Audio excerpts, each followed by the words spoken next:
Allez, voilà Nyang. Il ne doit pas se laisser déconcentrer face à Alphonse Areola en 2 temps. Et le contre-pied parfait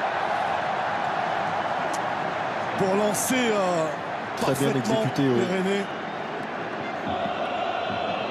L'Uruguayen face au Tchèque, au géant Thomas Kubek pour égaliser. Et le contre-pied également parfait. Petit filet à mi-hauteur. Hatem Ben Arfa qui lui avait marqué son premier but sous les couleurs rennaises sur penalty. C'était lors du premier match d'Europa League au Roazhon Park face à Jablonec. Le voilà, l'ancien parisien face à son ancien coéquipier Alphonse Areola. Et c'est parfaitement exécuté de la part de Ben Arfa. Autour de Dani Alves d'aller défier Thomas Kubek.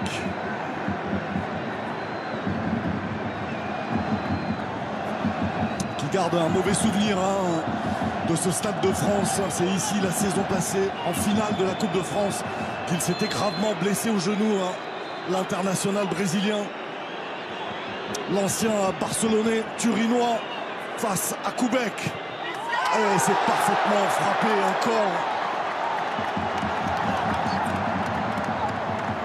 L'ancien Lyonnais, l'ancien Guingampais, passé par la Roma également. Clément Grenier, vainqueur de cette Coupe de France avec l'OL en 2012. La légère intimidation d'Areola qui est sorti. Areola. Il a le métier, Clément Grenier. Allez, face à Areola. Et encore un contre-pied parfait. Plein de sang-froid. 100% pour Rennes. 3 tirs, 3 réussis. Cavani, Dani Alves et maintenant Léo Paredes. L'ancien joueur du Zénith venu renforcer le milieu de terrain du PSG pour égaliser face à Thomas Kubek. Et il était parti du bon côté, mais parfaitement frappé, puissant pour le 3-3. James Léa Siliki pour le 4e tireur rennais.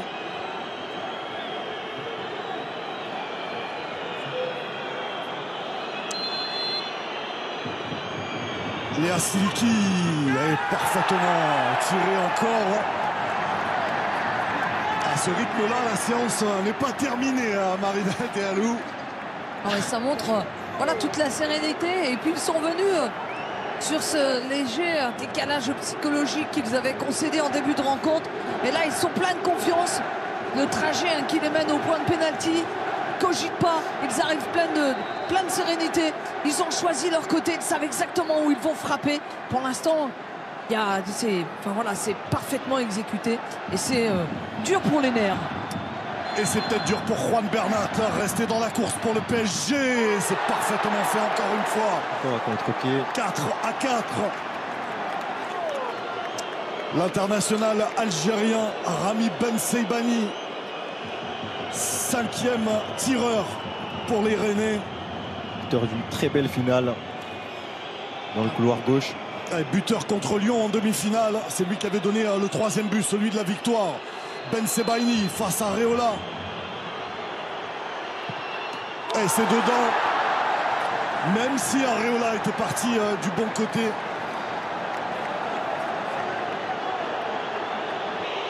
Et les sifflets du COP breton que l'on entend pour accompagner Neymar jusqu'à ce point de pénalty.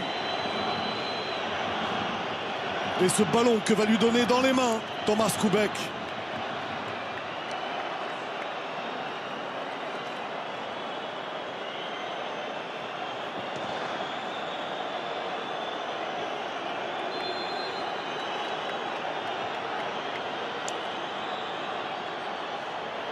Voilà, une course d'élan. Avec l'arrêt tout le temps et le contre-pied parfait de Neymar qui égalise à 5-5. Des petits pas très déstabilisants pour un gardien et au dernier moment. Et il est allé encourager Alphonse Areola après avoir réussi Kubek à contre-pied. Le 5e tir au but pour les Parisiens. 6e tireur pour les Bretons, Ismaël Assar, qui a fait beaucoup de travail aussi, beaucoup de travail défensif.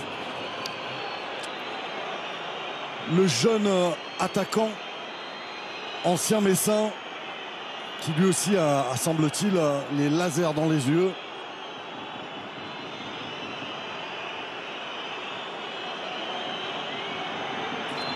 Aessar pour le 6e tir au but rennais. Et encore dedans. Christopher Nkunku. La pépite aussi du centre de formation parisien, qui aimerait bien avoir plus de temps de jeu aussi et qui pourrait quitter le PSG. Nkunku face à Koubek pour rester dans la course à 6 à 6. Et c'est raté, c'est au-dessus.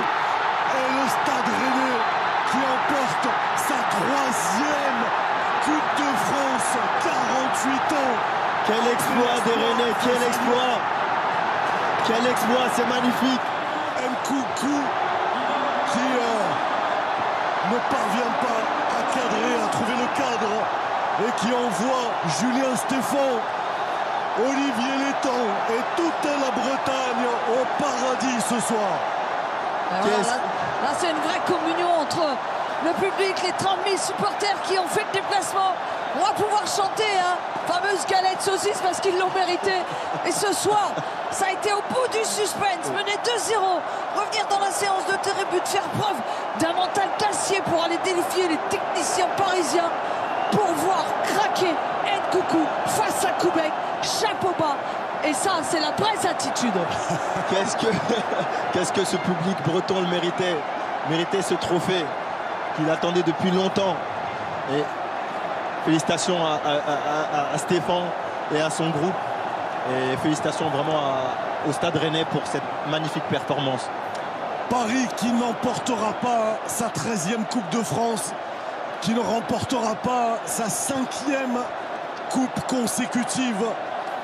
Premier gros échec après l'élimination en Coupe de la Ligue, après l'élimination en Ligue des Champions.